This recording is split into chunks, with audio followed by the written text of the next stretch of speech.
भगवान बुद्ध का एक गाथा है, सूत्र में है, कोई जाति से शूद्र ब्राह्मण नहीं है, अपने कर्म से होते हैं।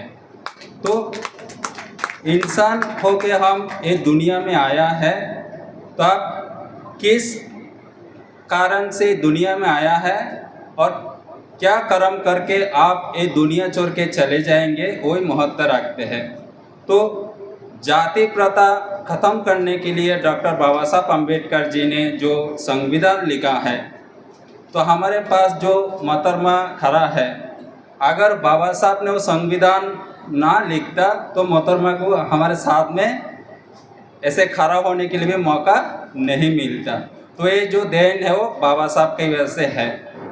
नमो तस्स भगवतो अरहतो सम्मा सम्बुद्धस्स। नमो तस्स भगवतो अरहतो सम्मा सम्बुद्धस्स। नमो तस्स भगवतो अरहतो सम्मा सम्बुद्धस्स। सर्वप्रथम महाकारुणिक तथागत सम्यक बुद्ध को वंदन करते हुए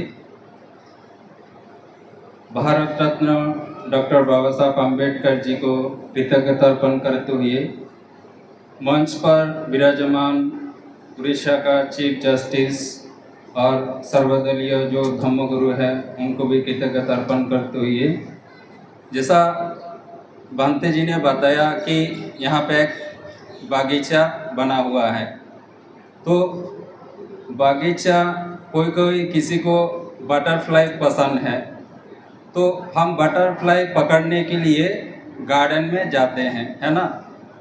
हम ढूंढते हैं कि बटरफ्लाई कहाँ है। तो जैसा आप बागीचा बनाओगे, फूल का बागीचा बनाओगे, तो वहाँ पे बटरफ्लाई अपने आप ये गार्डन में आ जाएंगे। तो यहाँ पे भी बहुत सारे सर्वदलीय लोगों ने बातचीत रखे हैं।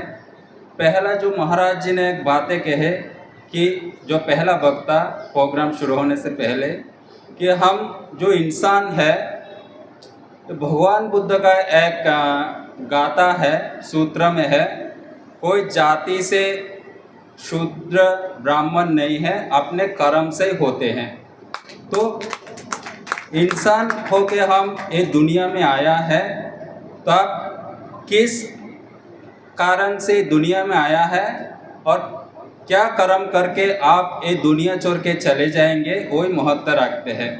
तो जाति प्रथा खत्म करने के लिए डॉक्टर बाबा साहब अम्बेडकर जी ने जो संविधान लिखा है, तो हमारे पास जो मोहतरमा खड़ा है, अगर बाबा साहब ने वो संविधान ना लिखता तो मोहतरमा को हमारे साथ में ऐसे खड़ा होने के लिए भी मौका नहीं मिलता। तो ये जो देन है वो बाबा साहब की वजह से है। और इतने सुंदर सुंदर आप कपड़े पहने हैं। विशेषण डॉक्टर भीमराव अंबेडकर जी ने महिला के लिए वो जो किया है, जैसा राष्ट्रपति महोदय भी बोलते हैं कि बाबा साहब ने ऐसा कुछ किया है जिसके कारण मैं आज यहाँ पर हूँ। तो बाबा साहब ने क्या किया है आप सभी को पता है। तो इसलिए आप कोई भी धर्म में कोई भी धर्म माने, वो अपने अपने विचारधारा है। जैसे यहाँ पे महावीर है, महात्मा ज्योतिराव फुले है, अंबेडकर जी है। ये जो महापुरुष है ये दुनिया में, जैसा हम आम जनता जैसे दुनिया में जन्म लेते हैं, तो जन्म लेने के बाद उन्होंने कुछ कारण की वजह से दुनिया में फेमस हो जाते हैं। जैसा महावीर के समय भी गौतम बुद्ध था, गौतम बुद्ध भी अपने विचारधारा रखे और महावीर भी अपने विचारधारा रखे, लेकिन बौद्ध धर्म का जो प्रसार हुआ वो बहुत प्रसार हुआ। तो इसलिए आज मोर देन 190 कंट्रीज में आज बौद्ध धर्म का मानने वाला लोग है।